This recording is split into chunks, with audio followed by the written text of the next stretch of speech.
Mr. Fussy was fussy about everything. Absolutely everything had to be neat and tidy and in its proper place. Mr. Fussy spent all day and every day rearranging his furniture and making sure that the flowers grew in a straight line in his garden and trying to find specks of dust where there couldn't possibly be specks of dust, because he spent all his time making sure that there weren't any specks of dust. One fine morning, Mr. Fussy was having breakfast. He was very fussy about what he ate. He opened the marmalade pot. "Oh," he exclaimed, "it's got bits in it." And he spent the rest of the morning separating the bits from the marmalade. Or, if you prefer, the marmalade from the bits. Fussy old fusspot, people used to call him. Then Mr. Fussy went out into his garden, and he spent the rest of the day straightening out all the blades of grass on his lawn. Fussy old fusspot. That evening, Mr. Fussy was in his kitchen, ironing his shoelaces, when he heard a crash outside. "What's to do?" he murmured to himself, and hurried outside to investigate. There, with a broken garden gate in one hand, and an old battered suitcase in the other, and a sheepish grin on his face, stood an untidy person, Mr. Clumsy. "Whoops," he said, holding up the garden gate. "It came off in my hand." "Who," spluttered Mr. Fussy, looking in horror at his garden gate, "are you?" "Oh, I'm Mr. Clumsy," replied the untidy person, grinning. And he stepped forward to shake Mr. Fussy's hand, and tripped over and fell on the lawn. "My grass!" cried Mr. Fussy. "My straight grass! You bent it!" And he got down on his hands and knees and started straightening the grass. "But who are you?" he asked over his shoulder. "And why are you here?" "Oh, I'm your cousin, Blue," replied Mr. Clumsy. "Your long-lost cousin from Australia. I've come to visit." "If you look hard, there is a certain family likeness between them, isn't there?" "Well, aren't you pleased to see me?" continued Mr. Clumsy cheerfully, knocking over a flower or two as he got up.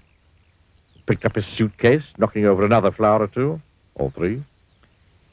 Mr. Fussy quite obviously wasn't pleased to see him. "Oh, you'd better come in," he muttered. "I say," remarked Mr. Clumsy, looking through the front door of Mr. Fussy's house. "I say, what a neat little place you got here." And he stepped inside, tripped over his shoelaces, which he often does, knocked over a chair, dropped his suitcase, and fell in an untidy heap on the floor. "Whoops," he said. Mr. Fussy shut his eyes and heaved a sigh and groaned silently to himself. Later that evening, after Mr. Fussy had cooked them a meal, and after Mr. Clumsy had helped with the washing up, 2 broken plates, they sat down to talk. Mr. Fussy sat, as he always did, in a neat and tidy fashion. Mr. Clumsy sat, as he always did, in a not-so-neat and tidy fashion. "How long are you staying?" asked Mr. Fussy. "Oh, I don't know," grinned Mr. Clumsy. "Few days, week, year, haven't decided." Mr. Fussy groaned another long, silent groan to himself. And they went to bed. When he woke in the morning, Mr. Fussy jumped out of bed and went into his bathroom. Oh no," he gasped. "Oh, no."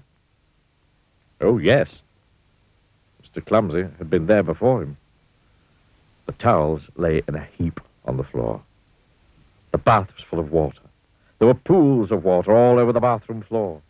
Half a tube of toothpaste had been squeezed out onto the mirror. What a mess. Mr. Fussy made it all neat and tidy as quickly as he could. Then he hurried downstairs. "Morning," said his cousin cheerfully. "I've cooked your breakfast. Sit down." There was an awful mess everywhere. "There we are. Breakfast," said Mr. Clumsy, carrying a plate of fried eggs, broken fried eggs, towards the table. And then he tripped over those shoelaces of his, and then the eggs flew through the air, and they landed all over Mr. Fussy. Sticky, greasy, yellow, fried eggs. "Whoops," said Mr. Clumsy. After a week, Mr. Fussy's house didn't look like Mr. Fussy's house anymore. Don't you agree? But after 2 weeks, Mr. Clumsy decided to move on. Oh, thanks for having me, sport, he said to Mr. Fussy. It was very nice to see you, replied Mr. Fussy politely. What he was thinking was not so polite. It's very nice to see you going, was what he was thinking. Well, cheerio, said Mr. Clumsy. And off he went with his battered old suitcase. Goodbye, called Mr. Fussy, really meaning good riddance.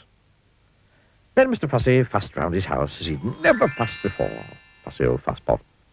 That evening, Mr. Fussy was in his kitchen, polishing an egg, and he heard a crash outside. Oh, no, he groaned. Oh, not Mr. Clumsy back again. It can't be. Mustn't be. It isn't. And it wasn't. It was somebody else. Somebody who just walked straight through Mr. Fussy's garden gate. Somebody who can't help having little accidents. Somebody you may have met before. Hello, smiled Mr. Bump. I've come to visit. Ah, I thought I'd bump into you again sometime. Bump into